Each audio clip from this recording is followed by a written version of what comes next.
Hoy vamos a un tema muy práctico y que como a cualquier miembro de iglesia le interesa este tema. Le debería interesar. No sé si le interesa a cualquier miembro de iglesia. Si hiciéramos una encuesta sobre ¿sabes cuál es el presupuesto de tu iglesia? No sé cuántos puntos sacaríamos en nuestra iglesia, pero yo creo que es un tema importante, pero a vosotros en particular me temo que sí os va a interesar. Entre otras cosas, los que seáis pastores en algún momento, lo seáis ya, sabéis que en un presupuesto de iglesia, entre otras cosas, estará puesto una línea que dirá lo que cobra este señor, que es el que estáis sentado, ¿no? O sea que, aunque sea solo por eso, también os interesaría, pero hoy yo lo que quiero es meteros en la dinámica de que realmente os interese, porque es bíblico que nos interese, porque realmente el Señor nos llama a que nos interese. ¿Quién de vosotros, queriendo edificar una torre, no se sienta primero y calcula los gastos a ver si tiene lo que necesita para acabarla? No sea que después que haya puesto cimiento no pueda acabarla. ¿O qué rey, al marchar a la guerra contra otro rey, no se sienta primero y considera si puede hacer frente con 10.000 al que viene contra él con 20.000 y no puede cuando el otro está todavía lejos y le envía una embajada y le pide condiciones de paz? ¿Quién no hace una planificación de si tengo suficiente para poder afrontar una situación? Hoy queremos comprender la importancia del presupuesto para una iglesia, pero como parte de la mayordomía bíblica también, conforme la estamos viendo. Y para ello nos hemos puesto dos objetivos, que es aprender qué es y en qué consiste un presupuesto de iglesia y concienciarnos de la importancia que tiene un presupuesto en la propia marcha de la iglesia, ¿vale? Encomienda, hay unos textos de referencia, que sí los leeré al principio, que también nos ubican un poquito. Dice, encomienda al Señor tus obras y tus pensamientos serán afirmados. Tenle en cuenta, y así Él te afirmará, te confirmará, te irá dirigiendo. Pensar que estamos hablando de presupuesto. El corazón del hombre propone un camino, hace un presupuesto, pero el Señor endereza sus pasos. Esto, a los que hacemos el presupuesto, nos está también diciendo una cosa clara. Los planes del diligente ciertamente tienden a la abundancia, pero todo el que se apresura alocadamente, de cierto va a la pobreza. Todos son Proverbios 16.3, 19.9 y 21.5, el último que hemos visto. Y en Esdras 7.18 dice, y lo que a ti y a tus hermanos os parezca hacer con la otra plata y el oro, y hacedlo conforme a la voluntad de vuestro Padre, buscarle siempre en la dirección. Yo creo que estamos hablando ahora a pastores, futuros pastores, a los que estaréis al frente de una iglesia en diferentes áreas, quizá en el propio pastorado o en otras áreas, según hemos visto muchas veces, pero desde luego a cualquier persona, y en el mundo de la empresa pasa también igual, nos interesa conocer un presupuesto para poder atender también a un consejo de diáconos, a un consejo directivo o para poder estar frente a una asamblea. Normalmente los pastores, hay algunos que se involucran más y otros se involucran menos. Yo creo que están obligados, por lo que veremos ahora, a involucrarse. Estas son las metas, las he leído antes, avanzamos. ¿En qué consiste un presupuesto? Inés Figueroa, en su libro La administración de las finanzas de la Iglesia, lo define de esta manera. Dice, es el cómputo anticipado de los ingresos y gastos de una actividad económica, ya sea personal, familiar, un negocio, una empresa, una oficina, una iglesia, durante un periodo, por lo general, con base anual. Es como lo define ella, y aunque nos nombra diferentes áreas en las que podríamos abundar, nosotros nos vamos a ceñir a qué tiene que ver un presupuesto con una iglesia. El problema de un presupuesto está, sobre todo, cuando nos fijamos solamente en los números, que es lo que pasa algunas veces, que además es lo más desagradable normalmente y lo que la gente no quiere dedicar tiempo. Pero efectivamente, si nos fijamos solamente en los números y no nos fijamos en cómo llegan a esas cantidades reflejadas, significa que no entendemos bien lo que hay dentro, solo hay números y resultados. Y ese es el mayor error. Y yo diría que el mayor error es también cuando el presupuesto de una iglesia, quien lo prepara es un contable. Con todos mis respetos a los contables, y yo he sido contable muchos años. Que un presupuesto lo prepare un contable es un error total. El presupuesto, Como veremos, quien debe prepararlo es un consenso de ideas, en cierto modo, un consejo, aunque tenga que haber alguien con conocimientos técnicos que ponga todo eso en papel. Pero el presupuesto debe prepararse de otra manera, no solo con criterios contables. Y de hecho, el presupuesto es algo que deberíamos aprender a involucrar a la Iglesia en el presupuesto, es decir, solicitar que se ore en las casas, por oye, vamos a preparar el presupuesto de este año. Podéis orar por los que van a prepararlo, por los que están estudiándolo, podéis traer ideas para cómo utilizamos el presupuesto dentro de la Iglesia, podéis dar sugerencias al mismo contable o al pastor de la Iglesia, podéis involucraros, es algo importante que en muchas iglesias no se tiene en cuenta, sino que se va a la reunión de presupuestos e incluso en la propia reunión no atienden a las normas que vimos la semana pasada, ¿no? De que en una reunión hay que dar los papeles con antelación y estudiarlo, ¿no? Y a veces te enseñan el presupuesto directamente y dicen, y ahora apóyame, ¿no? Y no es eso lo que debe haber en un presupuesto de una iglesia, sino que lo que debe haber es una ilusión que estuviera ahí dentro de toda la preparación. Un presupuesto debería venir presidido por unos principios establecidos. Hay algunos principios que los conocemos, a veces los dicen, ¿no? Dice continuar con el mismo nivel de gastos, que puede significar continuar con las mismas actividades también.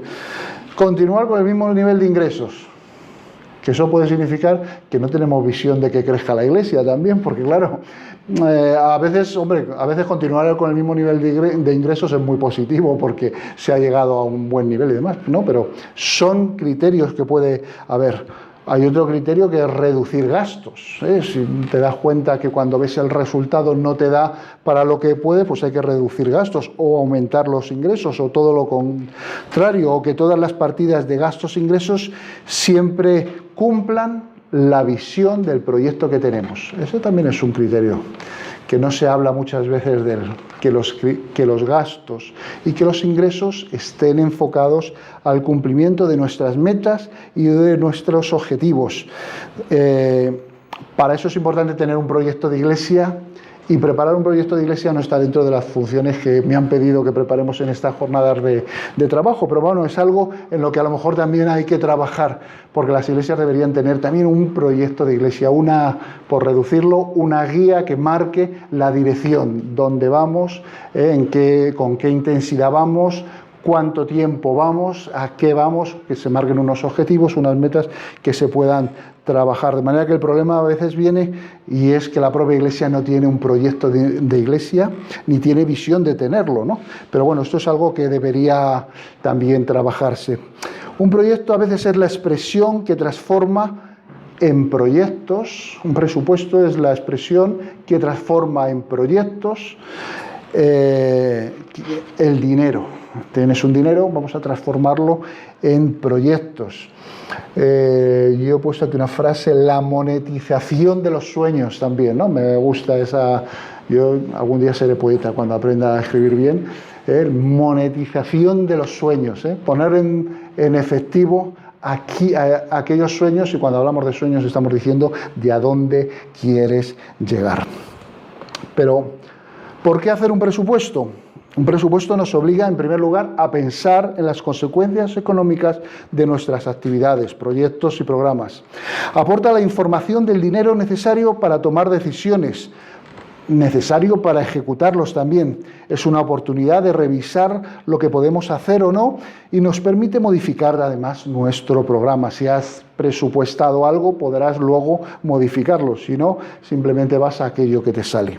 Nos ayudará a periodificar nuestras acciones, permite controlar las desviaciones esperadas.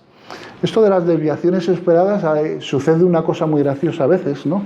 Y yo recuerdo en mis tiempos de contable que yo presentaba en la iglesia, ¿no? Cómo había una contención de gastos en alguna partida, ¿no? Y entonces, claro, eso la gente, qué bien, hemos ahorrado dinero. Si no se ha gastado en evangelismo suele ser porque no se ha evangelizado. Con lo cual no hay una contención de gasto con concepto económico. Lo que hay es un fracaso porque no hemos cumplido el objetivo de gastar ese dinero o de evangelizar. Bueno, pudiera ser que se hubiera hecho todas las funciones de lo que se quería hacer sin emplear el dinero. También puede pasar eso, o que lo ha pagado alguien de su propio bolsillo y no ha hecho falta utilizar la partida presupuestaria. No suele pasar, pero también pudiera ser, ¿no? Pero normalmente lo que nos ayuda es a controlar que efectivamente lo que hemos pensado se ha realizado. ¿Por qué? Porque se ha gastado el dinero que ya habíamos previsto. Si se ha gastado más de la cuenta, pues también puede pasar algo. O se ha hecho mal el cálculo, o se han pasado los que tenían que emplearlo, pero casi es más peligroso, inclusive dentro de una iglesia, que no se gaste una partida determinada para unas actividades determinadas, con lo cual nos ayuda en ese aspecto a revisar, a buscar, controlar las desviaciones no esperadas que tenemos. Nos ayuda a ser transparentes financieramente hablando. ¿Por qué? Porque cuando tú ves un gasto de un tipo determinado, puedes ver qué ha pasado, ¿no? Y si lo estás viendo con respecto a lo anterior, pues ves que hay una desviación y la explicas y la cuentas y entonces la gente lo entiende. Eso es transparencia. Ayer ya hablamos que para la mayordomía dar cuentas es lo más importante y la transparencia es el resultado. Servirá de control de las acciones que tenemos que hacer y que no hemos hecho, como decíamos antes.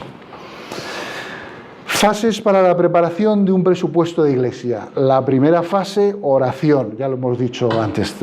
Vamos a obviar, hacer mucho énfasis en esta fase, porque desde luego todos entendemos claramente que orar debe presidir cualquier acción que vayamos a tomar, pero la preparación de un presupuesto debe tomarse con espiritualidad, con trascendencia. Yo diría que con la misma visión que la preparación de un sermón en cierto modo. ¿Por qué? Porque estamos diciendo que va en conjunto con el proyecto de iglesia o con las intenciones de a dónde se va a ir a mover la iglesia. Fijaros la importancia que tiene. Cuando en muchas iglesias lo pasamos de correprisa, la aprobación, que ya la habrán estudiado los que saben, ¿no? Dicen algunos.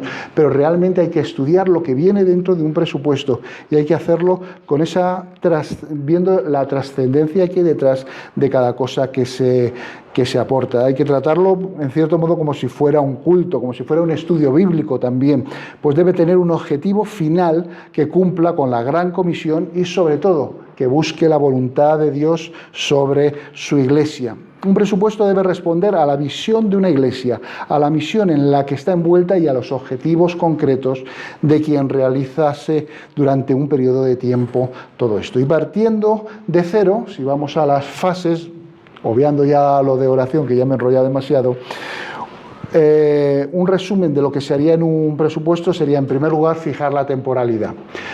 Un presupuesto puede hacerse mensualmente, semestralmente, trimestralmente o anualmente. Normalmente los presupuestos que se presentan a aprobar a una asamblea son anuales, lo cual no quiere decir que no se hayan hecho otros más de periodos más cortos. Yo en mi trabajo, nosotros trabajamos con presupuestos mensuales. Yo todos los meses veo las desviaciones de lo que ha pasado ese mes. No me puedo esperar. ¿Por qué? Pues porque en una empresa ya sabéis que entre otras cosas dependen los salarios de las personas y cosas de ese tipo y hay que analizar si tienes algún problema con previsión. En las iglesias debería ser así y debería también verse qué desviaciones hay, ¿no? Y me consta que muchos contables pues tienen control de todo ese tipo de cosas, ¿no? Y deberíamos tenerlo cuidado. Pero lo primero es fijar la temporalidad, que generalmente es anual. Calcular los ingresos que se tendrán durante ese periodo basado en los ingresos recurrentes del periodo anterior y eliminando las partidas extraordinarias que se desconozcan a la hora de preparar el presupuesto. Cuando tú vas a hacer un presupuesto tienes que saber lo que tienes. Es el primer principio. Si el año pasado la mayor base es ¿qué pasó el año pasado? Pues la iglesia recaudó 10.000 euros nada más, pues tenemos 10.000 euros para empezar el presupuesto, pero no recaudó 10.000 sino que recaudó 15.000 porque tuvimos una cosa extraordinaria, que llegó un hermano, iba a decir, le tocó la lotería, pero no, porque no suelen jugar ninguna a la lotería. Tuvo una paga extra y el Señor le bendijo con mucho dinero y lo dio a la iglesia.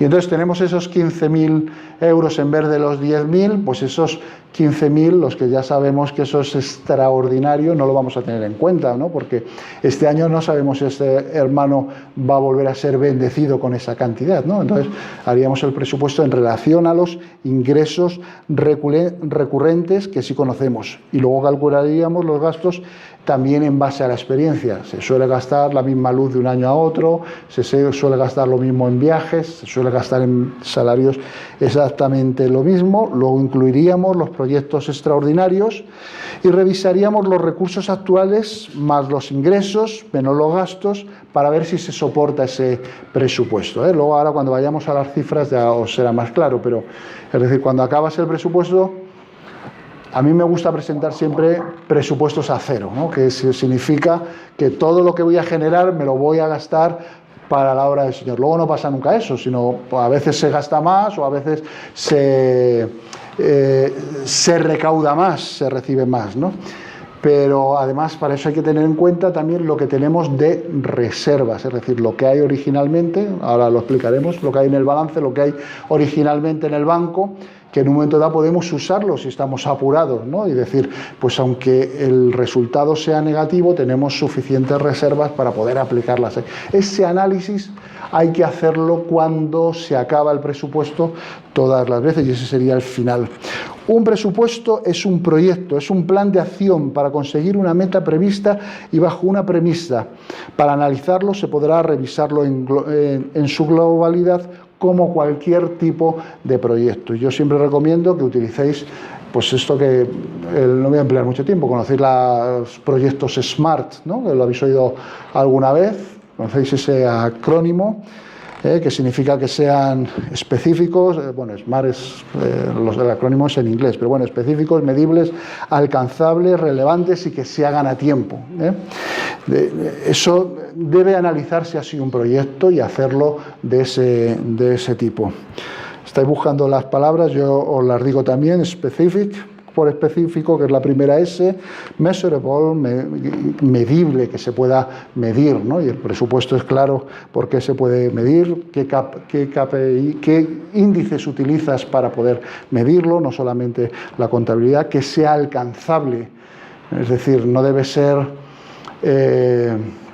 hecho por un iluso, sino con ilusión, que veis el matiz que hay en esas dos palabras, ver si es razonable y demás. Luego también ver que sea relevante, ¿no? Es la R del SMART y la T final entendéis que es de tiempo. ¿Cuáles son los elementos de un presupuesto? Lo que aquí os presento, la mayoría de las iglesias no lo trabajan en sí. Esto en sí que hay aquí son lo que el registro mercantil pide a una empresa para que tenga todos los elementos necesarios oficialmente para poder analizar esa empresa, ¿vale? Pero los pasaremos por encima y ahora los veremos algunos en detalle, sobre todo los que sí se trabajan más en las iglesias. Los elementos nos cuentan cómo está la situación de una entidad a nivel contable y son las llamadas cuentas anuales, y a una empresa, como os decía, lo que piden es esto del registro mercantil. Las cuentas anuales de una empresa están formadas por el balance de situación, la cuenta de pérdidas y ganancias, el estado de cambios de patrimonio neto, el estado de flujos de efectivo y la memoria. La memoria es bastante importante, es el resumen que cuenta absolutamente todo lo que ha pasado y además cuenta qué es la empresa en sí, ¿no? Cuando se trabaja es un documento bastante denso en el cual pues cuentas desde el origen de cuando se fundó la empresa, ¿no? Y es algo que todas las empresas mercantiles pues hacemos todos los años. Normalmente es copiar y pegar, excepto las cosas que modificas, ¿no? Pero está bien porque tienes ahí un registro de todo. Esta es la 6. El balance de situación, que es el primero que aparecía ahí, es la situación de la foto estática de una entidad en un momento determinado. Y la estructura del balance tiene dos apartados, que es el activo y el pasivo. Si alguien ha estudiado contabilidad, esto lo tiene más que chupado.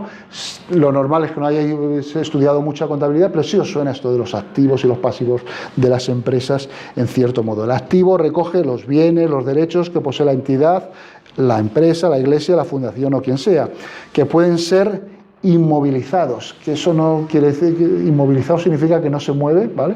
Pues nosotros entendemos que son los edificios que no se mueven, aunque algunos se pueden mover, porque un inmovilizado también sería en cierto modo un coche, digamos.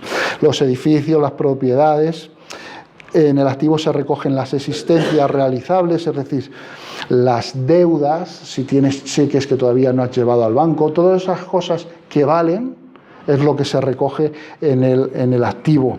Y puede ser, y también los disponibles, ¿no? Que es lo que tienes en tesorería. Todo eso que es el valor de cosas tangibles que tienes ahí, tangibles o intangibles, porque he nombrado las deudas, por ejemplo, que en una empresa es una cosa muy clara, y en la iglesia a priori pensamos que no apuntamos deudas. No sé si aquí en el seminario se apunta a deudas de algún alumno que no ha pagado todavía y va a pagar en un futuro. Pues si se apuntan, pues esas están apuntadas en el activo. ¿Por qué? Porque es una cosa que es valor real que tiene, en este caso el seminario, por nombrarlo, o una iglesia, si fuera porque ha hecho un préstamo. No creo que haya iglesias que se dediquen a hacer préstamos, pero bueno, tienes ahí un activo, aunque sea intangible. Y el pasivo recoge, por un lado, los fondos propios y lo exigible a largo plazo y exigibles a corto plazo, como son las deudas que tiene la empresa con la compañía. Es todo lo contrario, es decir, lo que tú debes, en cierto modo. Los fondos propios, o el llamado patrimonio neto, que os sonará, que lo habréis escuchado alguna vez, representa la parte del capital de una entidad que verdaderamente pertenece a los propietarios. Y su tamaño es la diferencia entre los activos y los pasivos, ¿no? Entendemos que entre lo que tienes y lo que debes te queda una parte, ¿vale? Pues eso sería, digamos, así en simple, el patrimonio neto. Balance de situación a priori podemos pensar que no se usa mucho en las iglesias, pero sí que se usa.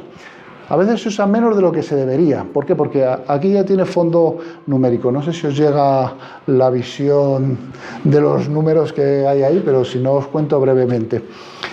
El balance de situación nos dice, por ejemplo, lo que tenemos como activo no corriente, que nombraba antes, ¿no?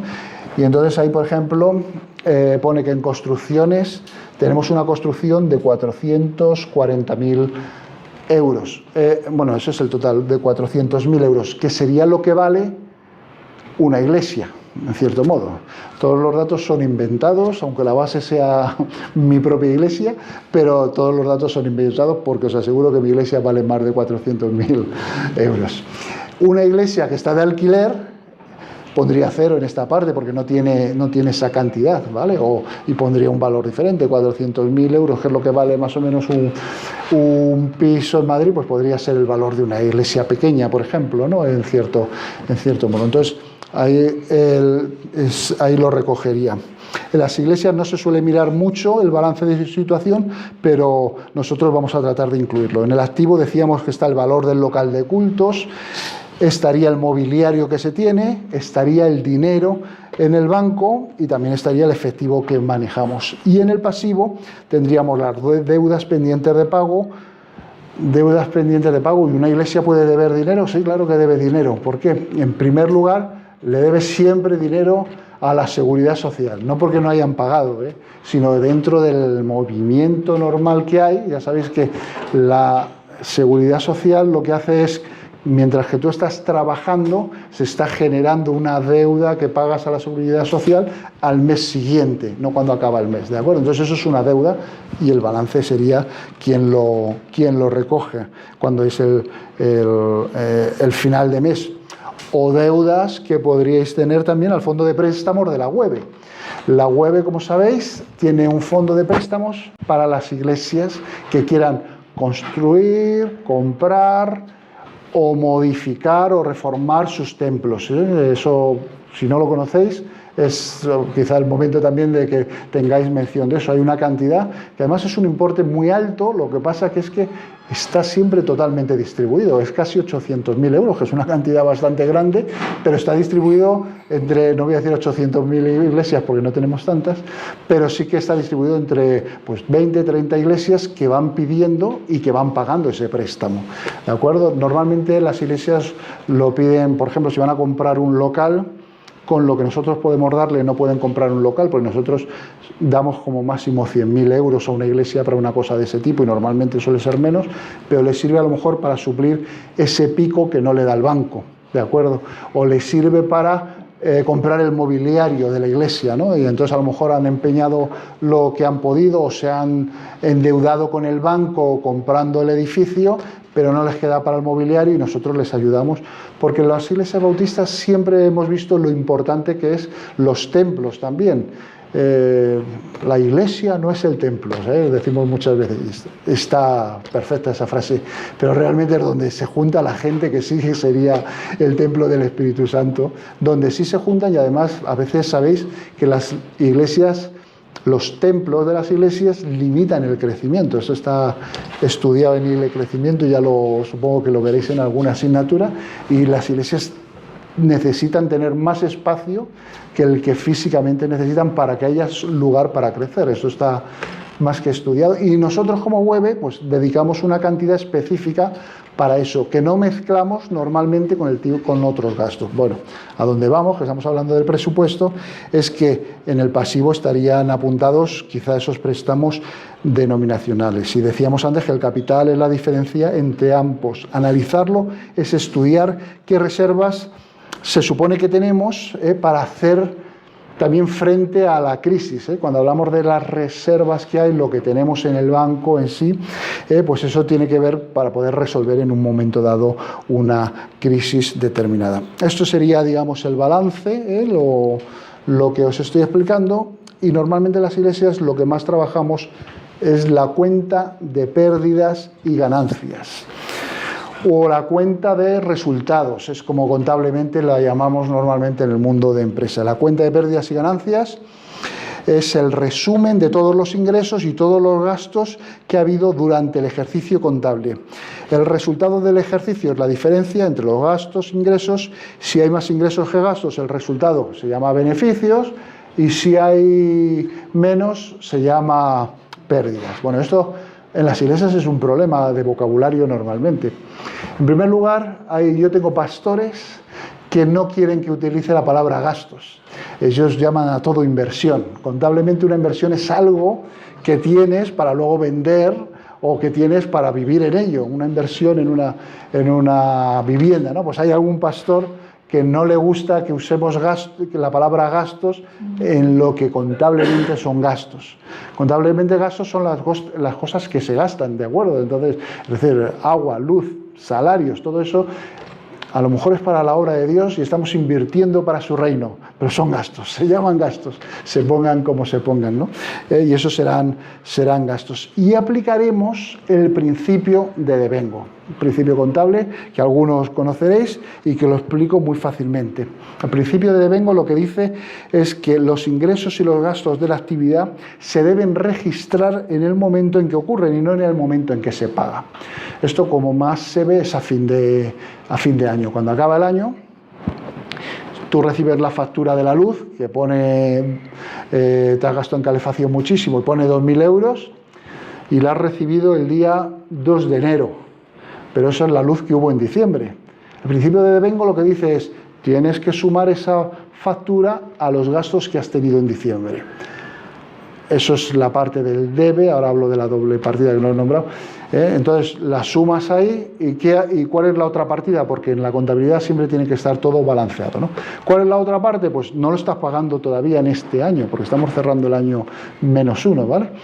¿Cuál es la contrapartida? Pues eso pasaría a deudas. ¿Recordáis que hemos hablado de tener deudas? Pues esa es una deuda que a cierre contable la tienes, una deuda permitida, por llamarla de algún modo, ¿no? Una deuda normal que tiene que tenerlas todas las iglesias o demás. Entonces, el principio de devengo es muy importante, porque a veces alguno se quiere autoengañar diciendo, bueno, como no lo he pagado, pues ya pertenece al año siguiente. Eso no nos daría el resultado contable.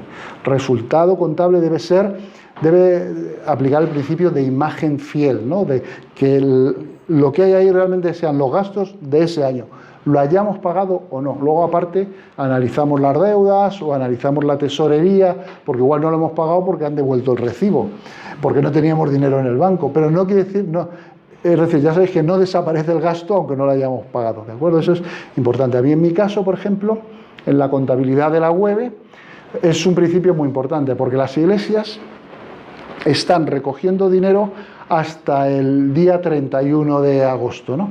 De diciembre. Y entonces, ¿qué es lo que hacen? Que luego, durante los primeros 15 días de enero, bueno, durante el mes de enero, bueno, algunas se llega hasta marzo inclusive, pero bueno, Algunas durante el año siguiente cogen y cuando ya saben lo que realmente han recogido del año anterior, entonces dicen, oye, ingresamos el 10% de ese trimestre. Ya sabéis que el plan cooperativo normalmente el compromiso mínimo de las iglesias es aportar el 10% de los ingresos que tienes en tu iglesia. Entonces, claro, para aportar eso no lo aportan hasta que saben cómo han cerrado la contabilidad. Como lo cierran en enero, claro, yo tengo que coger, cuando a mí me lo dan, no me lo apunto en el año que me lo han dado. Aplico principio de devengo, abro mi contabilidad del año anterior, meto ahí el dinero y en este caso pues es dentro de mi contabilidad de Webe, es una deuda que alguien me debe, ¿no? Lo tengo que poner ahí en el activo. ¿Por qué? Porque he puesto el ingreso es un saldo acreedor. ¿De acuerdo? Todo siempre está ahí. Por eso el balance te ayuda a ver lo que ha pasado. Cuando uno mira el balance de cierre de la Webe, por ejemplo, en la parte de cuánto te queda por recibir, pues se ve una cantidad muy grande porque hay iglesias que todo lo han pagado su 10% en el año siguiente o que han pagado el cuarto trimestre. Las iglesias más regulares y demás, pues ellos pagan trimestralmente el plan cooperativo, ¿no? Pues yo tengo que apuntarlo en el ejercicio que corresponda al ingreso para además cuadrarlo con las propias iglesias, porque como yo hago un informe contando todo lo que he recibido de las iglesias, pues claro, luego las iglesias se quieren ver, ¿no? Y quieren verse, oye, que hemos dado esta cantidad y se quieren ver no para presumir, sino para ver que cuadran las cuentas con las no cuentas. Y cuando no cuadra, que a veces no cuadra, porque resulta que una iglesia ha mandado una ofrenda y no ha dicho nada. Y claro, eso si me pilla en Almusafes, por nombrar un sitio muy querido también para mí, si pone ingreso de Almusafes y no dice nada, yo sé que es de la Iglesia Bautista de Almusafes, pero cuando es de Barcelona tengo problemas gordos porque hay muchas iglesias y entonces pues no sabemos de quién es y a lo mejor se ha asignado a una iglesia diferente porque no nos han avisado, ¿vale? Entonces, ¿para qué sirven esos informes? Pues para que también se revisen. Pero entendemos lo que es la cuenta de resultados y entendemos el principio de devengo que aplicaremos a los diferentes ingresos que tendremos. ¿Qué tipos de ingresos tenemos en una iglesia? Tenemos diezmos. Ayer estuvimos hablando y aquí tienes diezmos, ofrendas regulares. En mi iglesia, por ejemplo, lo que tenemos es ofrendas con sobre y ofrendas sin sobre.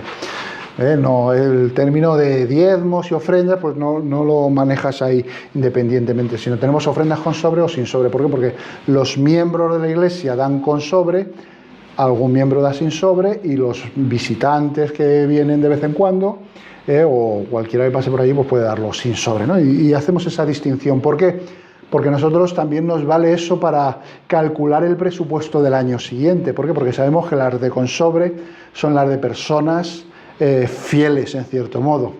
Aunque lo hayan hecho la ofrenda por transferencia. Sería de ofrendas de asociados o algo así, o de miembros numerarios, habría que decir, ¿no?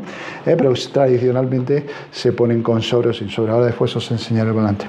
Pero dentro de los ingresos tradicionales de las iglesias tienes, decíamos, ofrendas de diferentes tipos. También puede ser ofrendas para misiones y cosas de ese tipo. Ya sabéis que la web hace misiones nacionales e internacionales, hace esa distinción y proyectos especiales. Pues en una iglesia pues está bien que se refleje eso, o sea, habría que reflejarlo, y otros ingresos como pueden ser donaciones extraordinarias que salgan o alquileres. Hay iglesias que tienen ingresos por alquileres. Si han alquilado un terreno que tienen o una parte de su edificio para poner una antena telefónica, pues eso es un alquiler y es un ingreso que va a tener, entonces es un ingreso que hay que distinguir. O si tienen un piso pastoral el cual el pastor no lo quiere usar, que a veces pasa, o bueno, no tienen pastor, eso es más triste, y lo que hacen es alquilarlo, pues son ingresos que van a poder tener para poder ir a trabajar con ellos. Entonces ese es el tipo de ingresos. También están, por supuesto, los intereses. Ahora empezarán a subir otra vez porque sabéis que la economía está dando un vuelco, ¿no? Pero hace unos 10, 15 años era una cantidad importante la parte de intereses para algunas iglesias porque tenían dinero en el banco y lo sabían mover, invertir en la web también. Hoy en día, lo que ha sido en los últimos 10 años, esto no ha sido posible porque el interés era negativo, casi en algunos bancos te cobrarían por tener dinero, ¿no? Como sabéis, pero bueno, ahora, tristemente, para los que tengamos hipoteca, esto es posible que cambie, pero para los que tengan mucho dinero estarán muy contentos porque seguramente sí haya cuentas remuneradas por todas partes. O aportaciones denominacionales para proyectos, también lo quiero destacar. ¿Por qué? Pues porque hay iglesias que lo que hacen es reciben dinero para hacer proyectos, ¿eh? Sabéis que todas las iglesias antes de fin de año tienen la oportunidad de presentar un proyecto para misiones. Y entonces el MEN, el Ministerio de Evangelización y Misiones, entre todo lo que recibe, pues tiene una cantidad que distribuye entre las diferentes iglesias para que hagan proyectos de evangelización. Algunas iglesias son están siempre muy preocupadas por este dinero y saben presentar bien sus proyectos y lo trabajan muy bien, independientemente del resultado que tengan en su iglesia y de la economía de su iglesia. Algunas iglesias también lo trabajan muy bien porque lo que hacen es mucha evangelización y entonces, como hacen mucha evangelización, necesitan una ayuda de la web para poder hacerlo. Y hay otras que no piden nada a ese fondo que hay dentro de la web. ¿Por qué no piden nada? Pues porque su iglesia, su economía permite el poder hacer la evangelización que quieran sin tener que pedir dinero extra. O sea que hay todas esas diferentes posibilidades. Cuando se analizan los gastos, hay dos maneras de analizarlos. Una es por su naturaleza, como hace la contabilidad normal, es decir, los salarios son salarios, los gastos de luz son luz, los gastos de fotocopias son fotocopias, y otra posibilidad es hacerlas por proyectos, como indico ahí, que es como se hace en la contabilidad analítica, ¿no? En las empresas hacemos mucha contabilidad analítica en la cual, digamos, distribuimos el dinero por proyectos. En algunas iglesias, como tenemos diaconías muy fuertes, pues los gastos que generan ya están más o menos distribuidas por diaconías, pero no en todos los casos distribuyen el resto de gastos generales.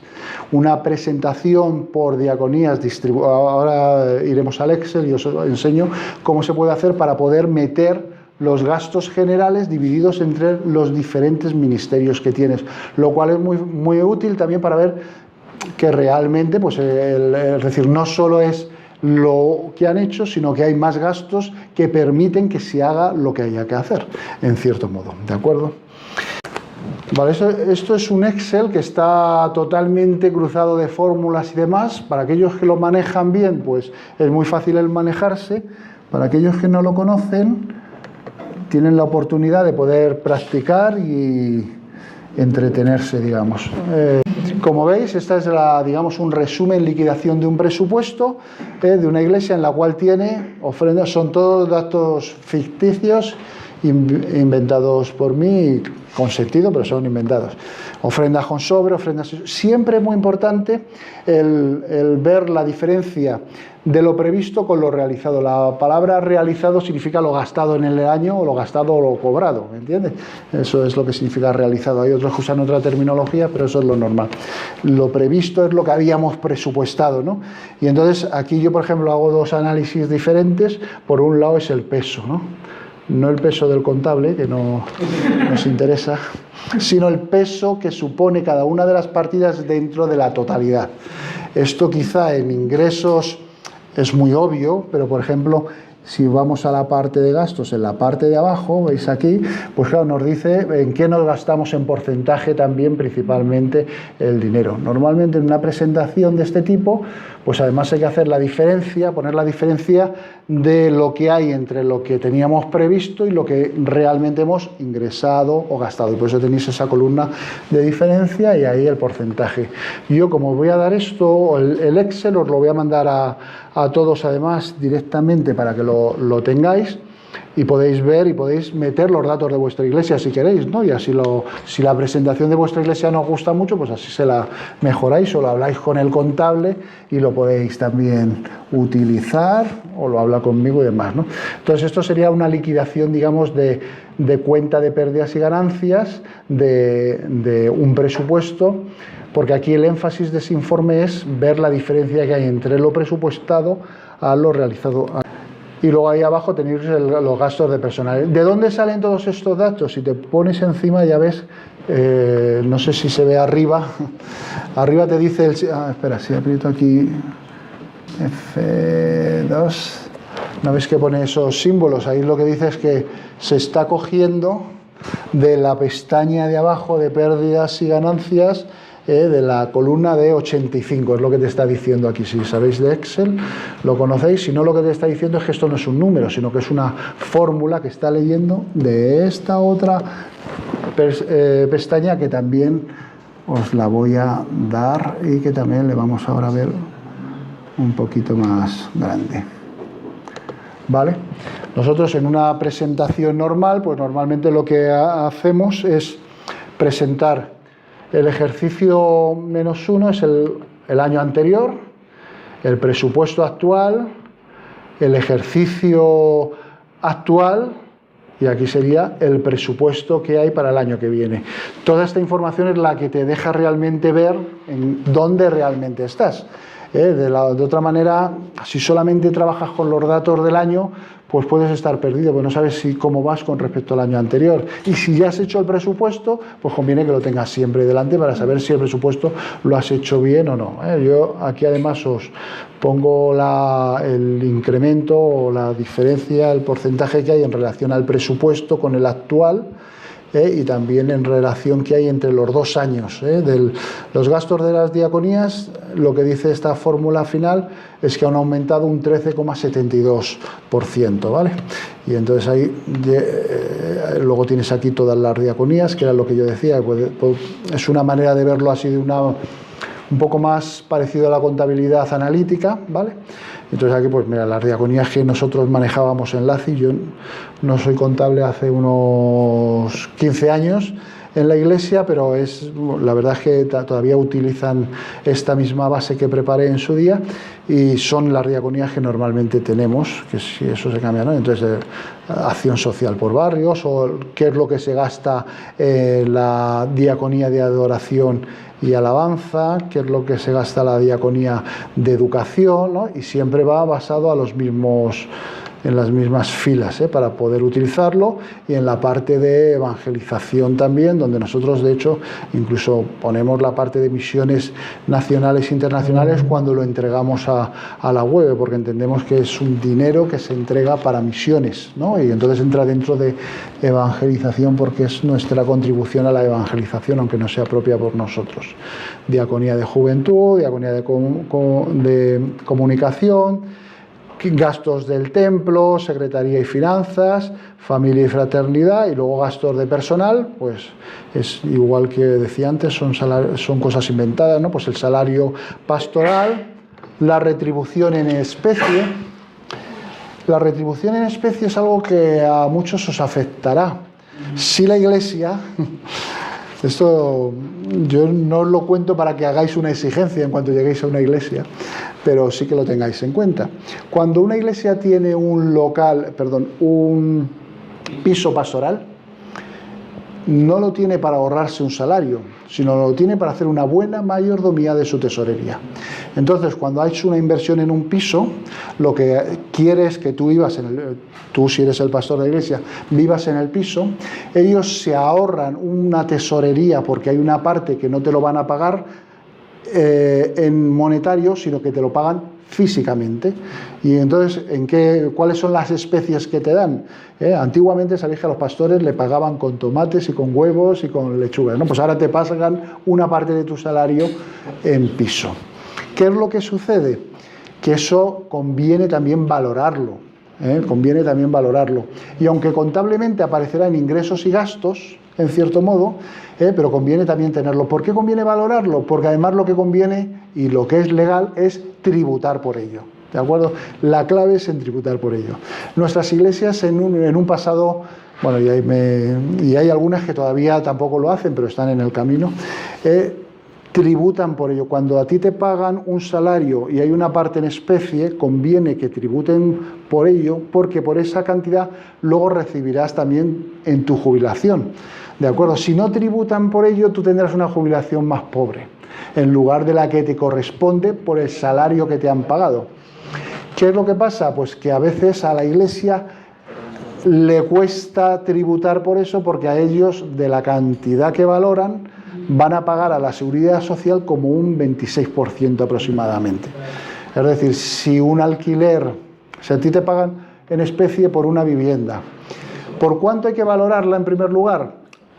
No debe valorarla por lo que es el coste del alquiler del mercado, porque no tiene los mismos, es decir, no es como cuando tú coges y tienes a un inquilino en el cual estás asumiendo unos riesgos, el cual te puede dejar de pagar, el cual te puede estropear el piso.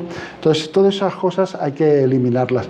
Normalmente, para la valoración, yo lo que aconsejo es que se valore por el 50% del valor de mercado, como primer dato.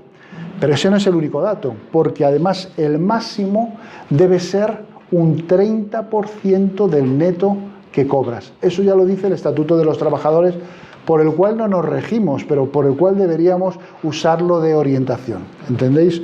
Un poco, es decir, un señor que cobra, me vais a dejar hacerlo en 1.000 euros, aunque yo sé que todos los pastores cobran 5.000, 7.000. Voy a hacerlo en 1.000 euros porque se calcula mejor. Si un pastor cobra 1.000 euros, nunca deberían valorar la existencia por encima de 300 euros, ¿de acuerdo? Que es el 30% del salario. Nunca deberían valorar, aunque el piso, si lo alquilaran a alguien, a lo mejor lo alquilarían por 600 euros o por 700, ¿de acuerdo? Entonces ese es el valor que deben dar. Esto a veces es muy complicado para entenderlo en las iglesias. A mí en las iglesias me dicen, entonces, ¿cuánto le tenemos que cobrar al pastor? Porque es como que le estás cobrando. No le estás cobrando, le estás dando un bien superior. Porque él debe también saber que está en una casa que si él se lo alquilase, debería pagar 700 euros.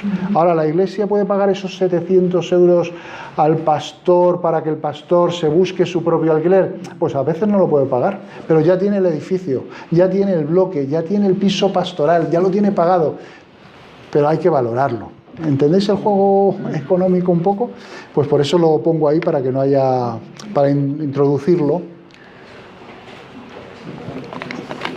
Perdón, porque es un tema que muchas veces pues no se conoce y yo desde hace muchos años soy un defensor de que los pastores, si pueden tener un salario digno, lo tengan. Si no lo pueden tener pues, y aceptan el salario que les dan, pues será lo que han aceptado. Pero sobre todo, a ser posible, que nadie ignore sus derechos, porque a lo mejor es generosamente renuncia a parte de su salario. Pues bueno, está bien. O tiene un salario pequeño porque la iglesia no puede pagarle más. Está bien. O la iglesia no puede pagarle más y entonces él no debería dedicar a lo mejor el 100% a la iglesia y debería tener, lo hablábamos ayer, una visión bivocacional, es decir, buscarse otro salario fuera de la iglesia.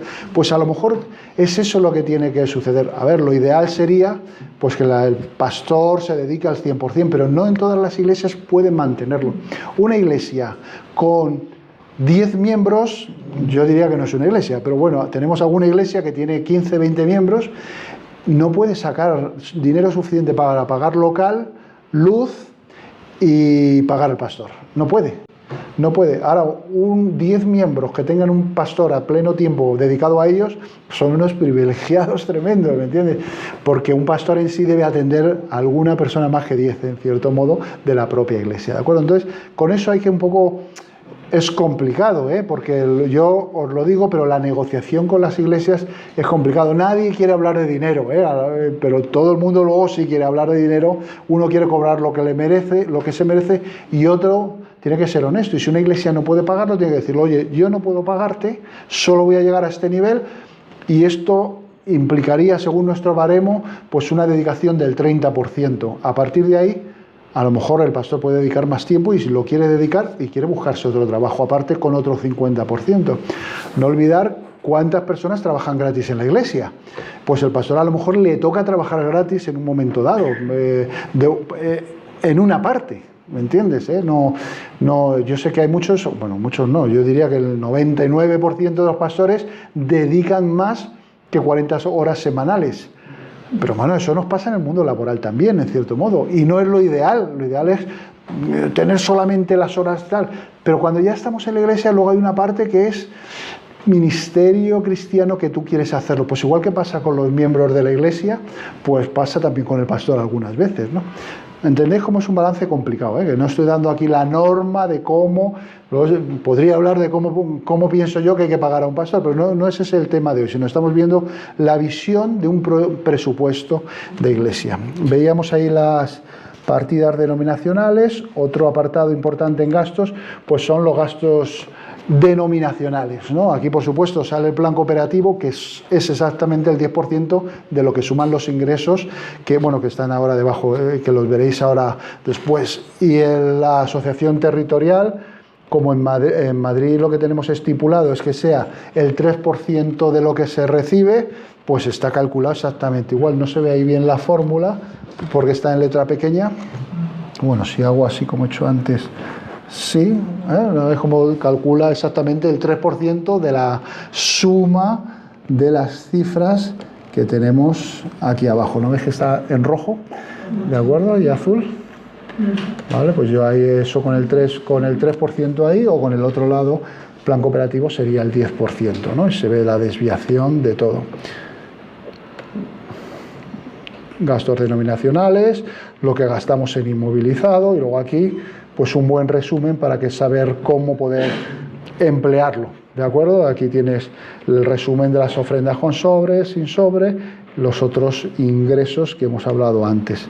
En este Excel que os doy, aporto un par de gráficos sencillos para que os vaya bien, y entonces he dividido, todo está con fórmulas, o sea que si cambiáis, si lo utilizáis en vuestra iglesia, lo que cambiéis en el otro lado os va a cambiar el gráfico totalmente. No machacar una fórmula, sino machacar un número, hay que tener cuidado un poco con ello, o hacerse una copia antes de empezar a trabajar también, es muy útil. Espera que haga esto un poquito más grande, 100% yo creo que vale. ¿Vale? ¿No veis? Todas las partidas que estaban en el otro lado tienen aquí el mismo importe. A veces cuando uno ve esto y te das cuenta, dices, hombre, en lo que se nos va dinero es en el gasto de personal, ¿no? Y a veces no queda muy bien, ¿no? Y entonces hay que buscar otras fórmulas para que dé todo el mismo resultado, pero que sea igual.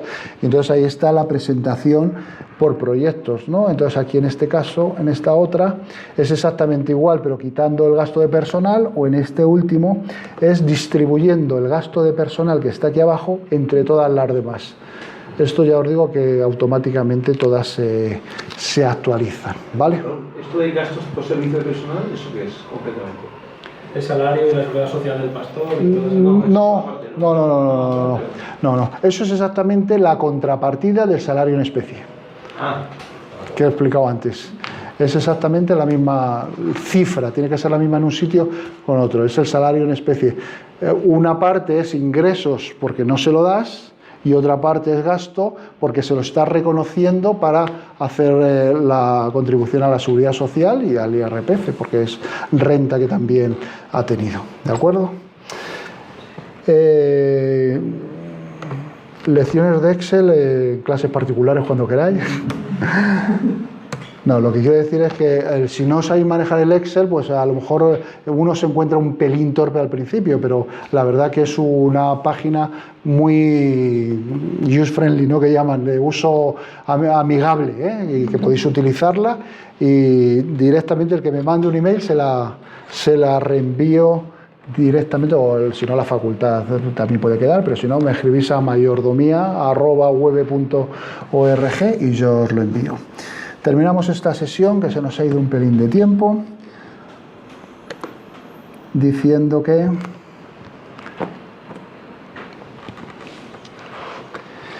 el presupuesto es una necesidad para cualquier organización. Esta última. El producto final debe interpretarse como nuestro plan, como lo necesario para cumplir nuestra misión. Debe contestar a la pregunta cómo emplear el dinero que los hermanos ofrendan a Dios buscando su voluntad. El presupuesto debe tratarse como un contrato, como un compromiso. Ha sido presentado, ha sido aprobado y debe ser cumplido. Eso es como debemos analizar el presupuesto. Se debe informar cuando no se va a poder cumplir el presupuesto. En cuanto se sepa, eso debería trascender por lo menos al Consejo de Diáconos, al Consejo como mínimo, ¿no? Y luego ya según la importancia, pues incluso a la Asamblea si fuera necesario. Y debería ser moderadamente optimista siempre, es decir, lo que hablaba antes, debe ser ilusionante sin llegar al nivel de ser iluso. Debería ser moderadamente también conservador, no nos pasemos de ilusión, porque a veces tenemos el error de querer gastarnos todo antes de tenerlo, ¿no? Y entonces hay que tener cuidado con la periodicidad también para ver cómo va el tema, ¿no? Porque hay una parte importante que depende de los ingresos que se generan en ese propio ejercicio. Primera de Timoteo 5:21 decía: te encargo delante de Dios, de Cristo Jesús y de los ángeles escogidos, que sigas estas normas para no hacer distinciones ni diferencias. Hay que procurar siempre objetividad entre los ministerios cuando se hace un presupuesto, entre los departamentos. Hay que buscar objetividad que se corresponda con el proyecto, que era lo que estaba diciendo antes. Dar visión, recogiendo también lo que opina la congregación, distinguir entre ilusionante e iluso, teniendo en cuenta los principios de la mayordomía bíblica, porque lo que manejamos sigue siendo propiedad de Dios, que ha sido delegada para nosotros y que se nos pedirá cuentas. Y procuraremos que todo se realice decentemente y con orden, como vimos ayer, parte de los dones. El control presupuestario, con o sin ayuda, es decir, a veces necesitamos que alguien nos ayude para hacerlo, pero es algo esencial. Y efectivamente, como pastor, tengo esas responsabilidades, tengo que vigilar eso dentro del presupuesto. Es muy importante lo de no hacer distinción entre unos y otros y ser objetivo, lo cual no quiere decir que todos los departamentos tengan que tener el mismo dinero. Ser objetivo significa otra cosa. Pues con esto terminamos esta parte, espero que os haya interesado. Si hemos hablado de dinero esta vez también, que decíamos que no.